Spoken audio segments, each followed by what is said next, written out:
Alguém faz alguma pergunta ou intervenção? Queria ouvir o senhor falar do ponto de vista histórico, individual e coletivo, se a afirmativa ser e parecer não são a mesma coisa.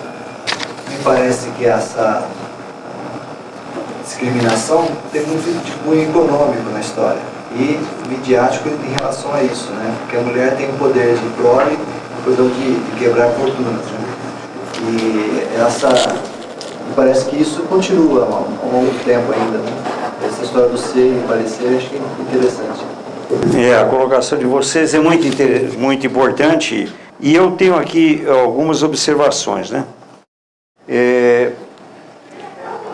Um dos meus livros é O Feitiço da América com K, usando ainda a contracultura dos anos de Woodstock, né? E eu abro O Feitiço da América com uma citação dos índios Axé do Paraguai. Eles dizem: Jamo panca, pichipre jamo. Aquele que cai nas garras do jaguar tem que ser jaguar. Essa é a primeira parte da questão do ser e da parecença. A segunda, eu gostaria de fazer uma citação respondendo a vocês dois,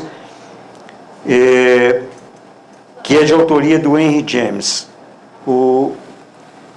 Essa citação faz parte do livro A Arte da Ficção. O que é personagem, senão a corporificação de um incidente? O que é um incidente, senão a ilustração de um personagem? O que é um quadro ou um romance que não seja de personagem? Que mais procuramos e encontramos nele? Quando uma mulher se levanta com a mão apoiada na mesa e olha para você de uma certa maneira, isto é um incidente. Ou, se não for um incidente, penso que será difícil dizer o que é. Arrematando, eu gostaria de lembrar, porque às vezes eu ouço comentários do gênero, mas sempre foi assim. Não é verdade. No período paleolítico, o culto da mãe deusa, fruto da fertilidade, deusa, mulher nua, grávida, esculpida em estátua, descoberta pelos arqueólogos na Europa, Oriente Médio e Índia. Mais tarde, Inanna na Suméria, Ishtar na Babilônia, Auat em Canaã, Ísis no Egito e Afrodite na Grécia. Então, em termos de percurso histórico, nós temos também isso que poderia, de alguma maneira, ser considerado na pré-história do masculino. Alguma contribuição importante, interessante, que esse silêncio sempre me constrange, eu sempre fico um pouco em dúvida se esse silêncio se deve à vontade de que termine logo, porque já é quase meio-dia, ou se porventura eu tenha frustrado a expectativa de vocês. Mas aí eu sempre fico com esperança de que isso se repita de alguma sorte, e com isso eu vou terminar contando para vocês um caos. No decurso da exposição eu falava de Sherazade, mas não são só as mulheres que gostam de contar histórias também, não. Os homens também gostam de contar causos para de alguma forma se perpetuarem na sua própria vida e na singularidade da vida do outro. Alguns anos atrás eu fui convidado pelo cardeal D. Paulo Evaristo Arras para fazer uma palestra no seminário paulopolitano. E eu fui, fiz a conferência, devia ter lá, 200, 300 pessoas na plateia. E quando terminou, e eu terminei a exposição, eu percebi que não houve nenhum aplauso. E eu fiquei desesperado, porque ainda que por gentileza, sempre um ou outro, né, bate palma, né? E eu virei para o diretor que havia me convidado e disse: será que eu cometi algum deslize, qualquer coisa? Ele falou: não, professor, mas é que nós esquecemos de avisar para o senhor que eu só iria falar para 200 freiras e padres. E realmente o senhor fez algumas observações delicadas. Bom, eu, de qualquer maneira, então, eu disse, está certo. Então, fui me retirando. Agora, enquanto eu me retirava, uma das pessoas presentes, que obviamente era uma freira, se levantou e em voz alta disse: não obstante as nossas divergências, eu tenho certeza que nós nos encontraremos na eternidade. Muito obrigado. Senhor, em nome da Lídia, professor Marcelo, agradecer a participação do senhor.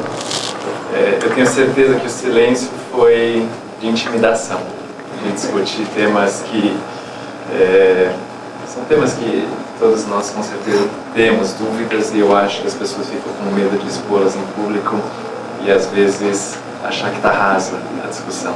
Senhor, obrigado. Eu queria reforçar isso que o doutor Adolfo está dizendo, Jacó.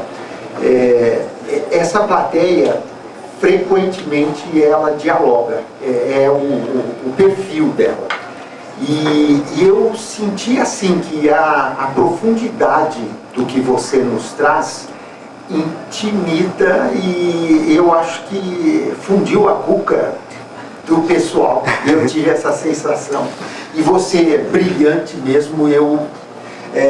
Uma palavra sua diz tanto.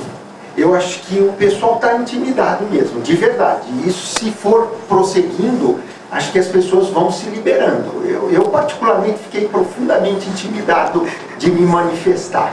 Mas o doutor Adolfo abriu aí a janela e eu fiz questão. Você é extremamente brilhante. Esse pessoal é todo assim, perfeccionista.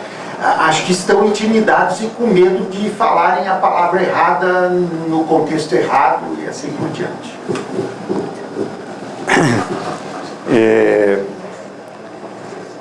Há alguns anos atrás, eu tive a oportunidade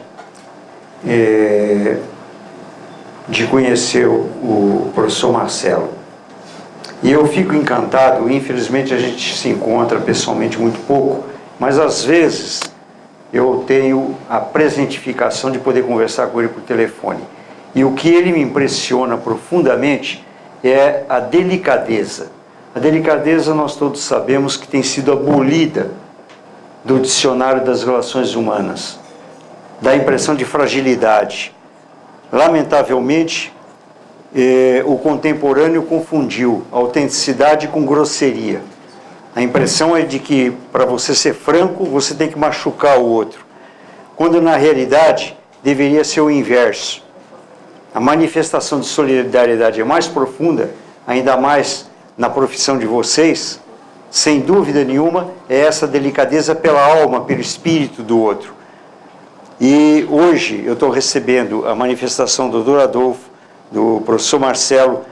Eu que normalmente me preocuparia com essa ideia de intimidação.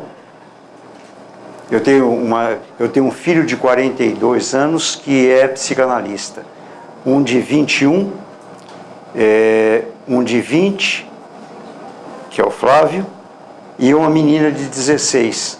E às vezes, quando eu chego em casa cansado, a minha filha vira para mim e diz: pai, por que você está com essa cara brava? E eu fico preocupado em estar intimidando e digo para ela: minha filha, eu não estou com cara brava, é que eu sou feio. Até a próxima, pessoal.